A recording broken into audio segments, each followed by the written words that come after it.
Raiders Nation, we need to talk. Something weird is going on behind the scenes, and honestly, we gotta face the truth. While the focus should be purely between the lines, a bunch of front office decisions and unexpected roster moves are making everyone uneasy. Is the front office actually focused on building a legacy, or are we just buying a pig in a poke? The pressure in Las Vegas has hit a critical level, and every single move right now is make or break. So go ahead and smash that like button and stay until the end, because this might change everything you think about this season. In its short existence, Allegiant Stadium has cemented itself as a landmark in North America. Hosting a Super Bowl already puts this place on another level, and the fact that we are locked in for Super Bowl 63 reinforces that the venue is elite. But something is happening over there that demands our immediate attention. According to recent reports from ESPN's Adam Schefter, the Raiders are chasing a massive $158 million investment to overhaul the north end of the stadium. The idea is to create a brand new main entrance, including a pedestrian deck, public plaza, and deep upgrades to transportation logistics. The question on everyone's mind is, why spend that much money right now? There's chatter that the franchise wants to turn the stadium into a full-on entertainment destination, not just a game day venue. The clear goal is to keep fans hanging around longer, creating an atmosphere that can compete with the magnetic pull of the neighboring casinos. Stadium Authority Chairman Steve Hill confirmed that the project includes a platform that would function as a second access level, connecting vital surrounding points so that foot traffic is drastically altered. Is this strategic genius or an unnecessary distraction?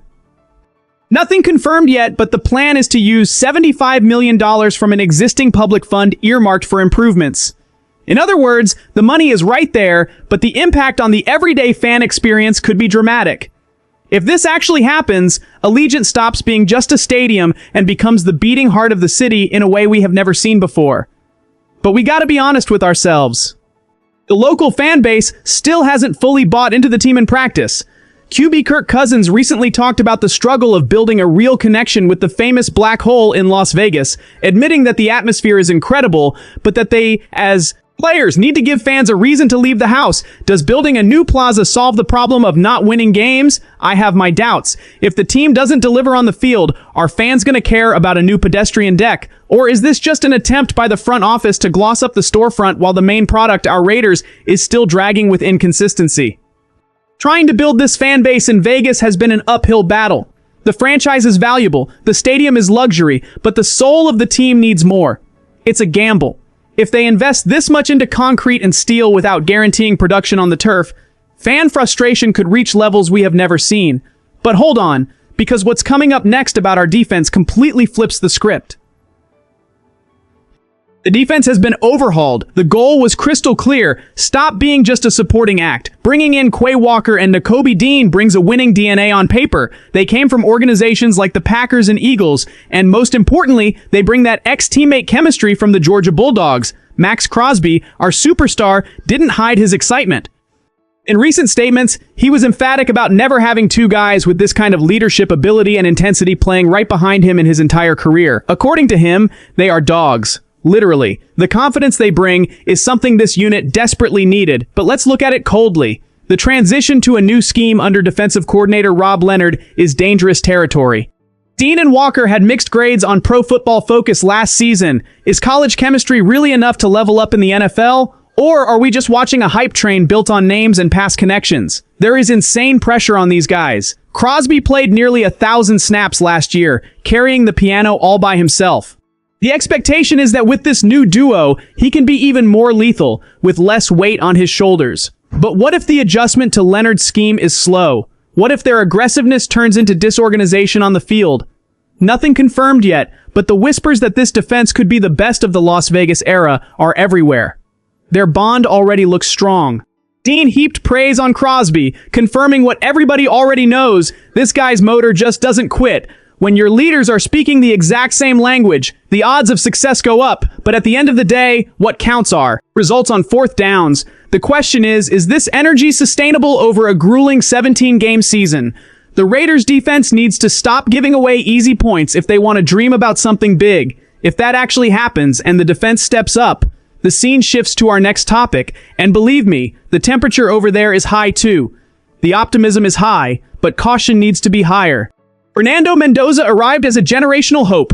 Number 1 overall pick, generational talent, the guy who led Indiana to the top. But in Las Vegas, reality slapped expectations right in the face. He's not going to be the immediate starter. Kirk Cousins is there to bridge the gap. A $20 million deal to make sure Mendoza isn't thrown to the wolves without prep. And this is where it gets controversial: fan patience. Veteran analyst Steve Mariucci was brutally honest about Mendoza's path being a tough one. He called it a baptism by fire. There are rumors that, depending on how Cousins performs, Mendoza might spend a huge chunk of the season just watching from the sidelines. Some say that's best for his development. Others, more impatient, are already screaming for him to take the reins by week 1. But let's think about it. What's the risk? Throwing a rookie into a scheme that isn't fully locked down could shatter the kid's confidence way too early. Mariucci made it clear he'll be watching closely. He believes in the raw talent, but he knows the jump to the pros is a whole different beast. Mendoza's preseason brought some positive buzz, but preseason is one thing, and regular season with elite defenses coming after you is a completely different animal. The offense has pieces, but it's not a finished product. If the team starts dropping games, the pressure to throw the rookie in is going to be deafening. And at that point, the front office is going to have to make a call, stick to the development plan, or give in to public pressure and potentially burn a crucial developmental step. It's a razor-thin line between success and disaster. If that actually happens, if the team wobbles too much, Kirk Cousins' seat is going to turn into a roaring volcano. Patience is a virtue, but in Las Vegas, it's usually short-lived. We are looking at the biggest management test this team has faced in years. We have reached the critical point of our breakdown, and honestly, if you stop to connect the dots of everything happening in Las Vegas, the conclusion is far from simple. We are facing a historical crossroads for our franchise, and pretending everything is fine would be the biggest mistake Raiders Nation could possibly make at this point in the season. On one side, the front office is dropping millions on concrete, plazas, and massive renovations at Allegiant Stadium to try and turn our home into an undisputed entertainment hub.